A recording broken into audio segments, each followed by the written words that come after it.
아이고, 반갑습니다, 여러분. 안녕하세요. 안녕하세요. 그러게.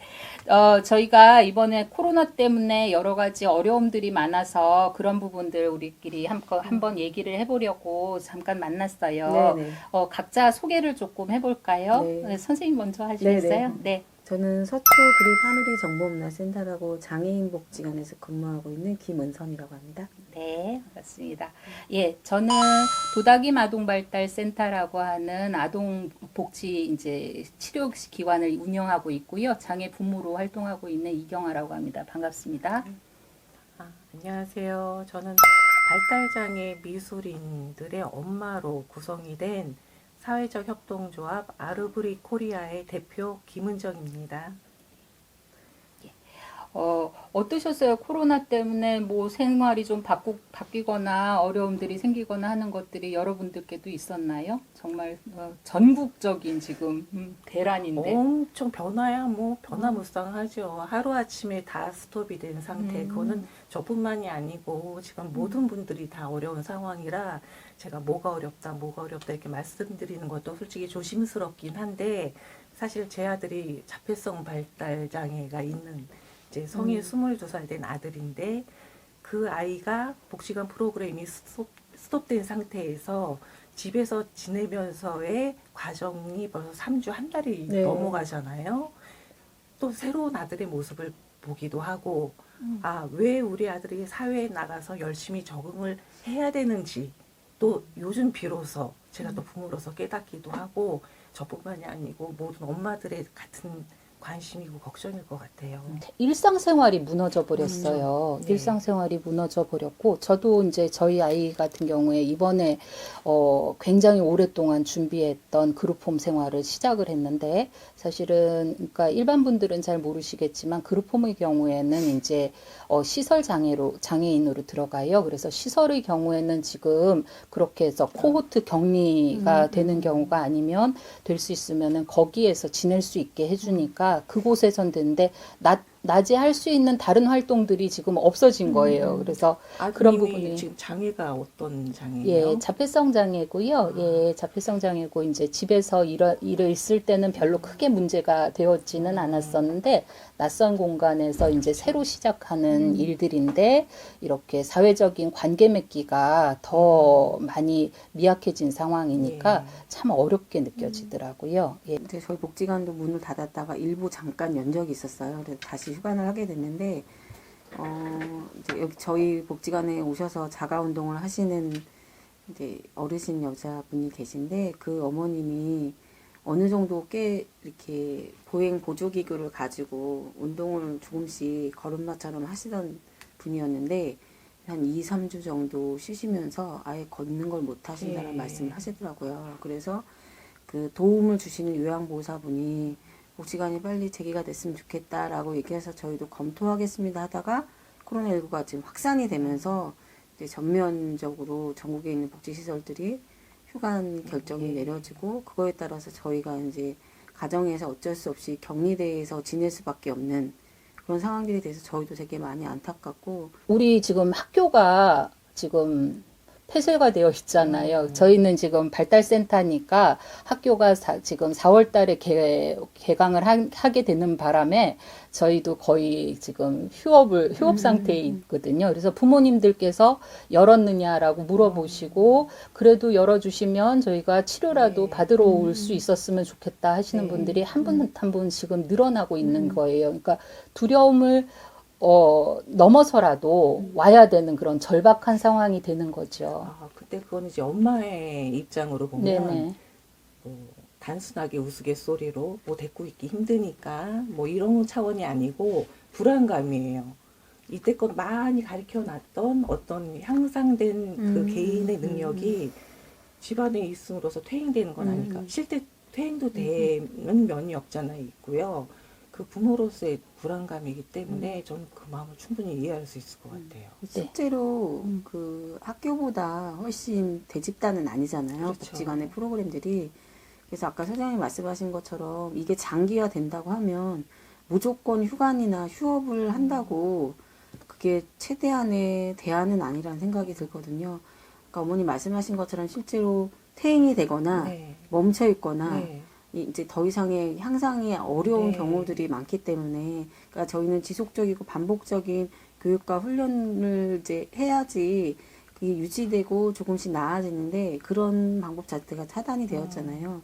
근데 이제 학교처럼 뭐 다닥다닥 붙여서 앉아가지고 하기보다는 저희 이제 거의 다 소그룹이고 그렇게 돼서 최대한 장애인분들도 나와서 좀 즐겁게 일상을 즐길 수 있는 방안으로 네. 방향을 잡고 대안을 모색을 해야 될 것 같다는 네. 생각이 들어요. 네네. 지금 시각장애 경우에 그렇게 촉지를 하시는 분들이시기 때문에 서로 이렇게, 이 손을 만나야 되는데 이게 지금 사회적 거리두기가 되다 보니까 더 우울하시고 불편해지시는 경우들도 굉장히 많고요.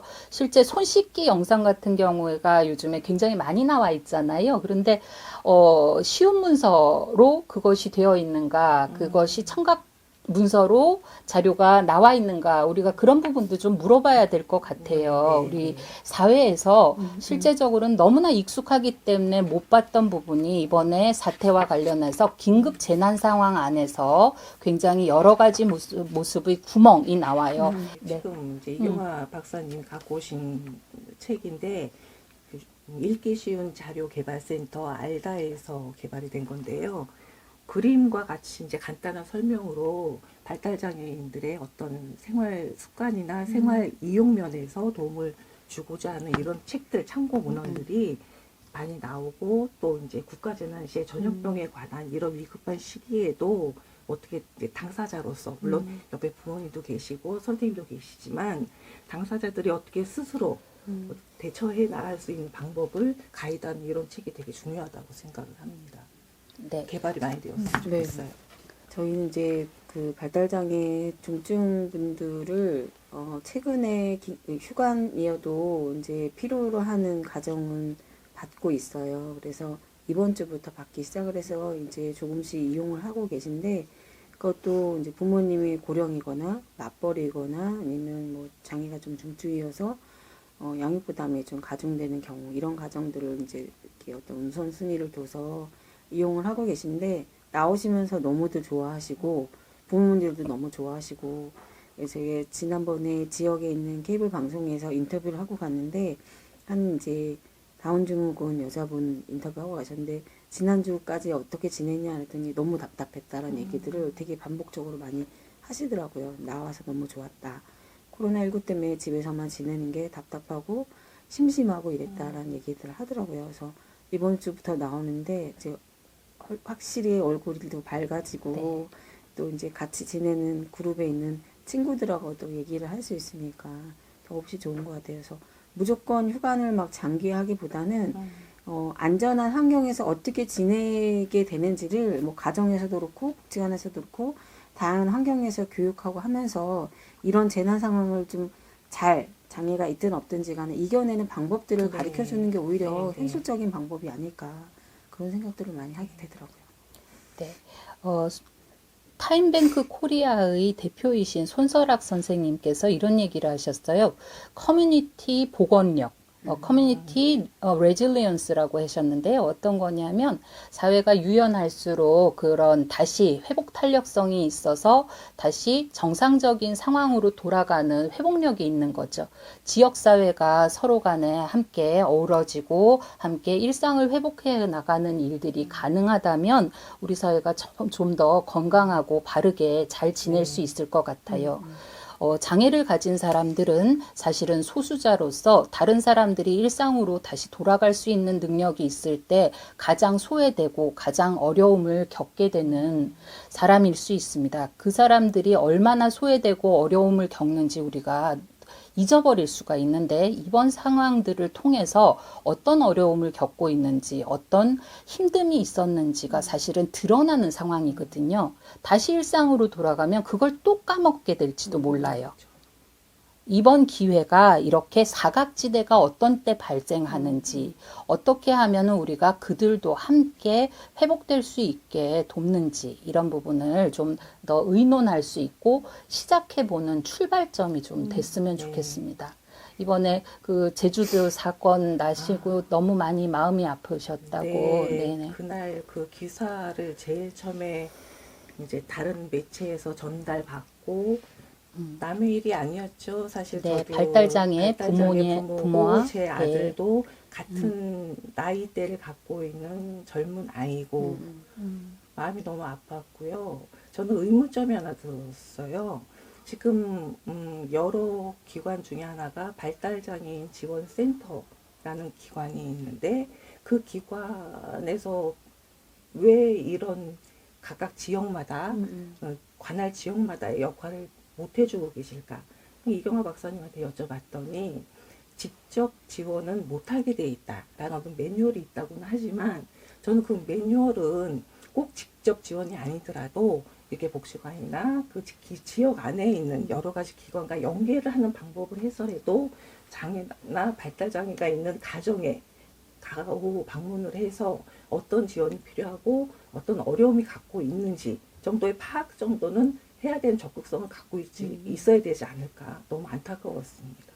예, 긴급 돌봄 체계와 관련해서 네. 우리가 좀 더 실제적으로 움직일 수 있는 체계가 마련되는 네. 것이 굉장히 중요할 거예요. 이번 사건에서도 실제는 그러한 교육청이나 이런 부분에서도 돌봄 서비스를 이용하라라는 안내는 여러 번 갔다고 하는데 저희 셋 다 압니다. 그런 부분이 실제 이용하기 어려운 사람들이 과연 누구인가.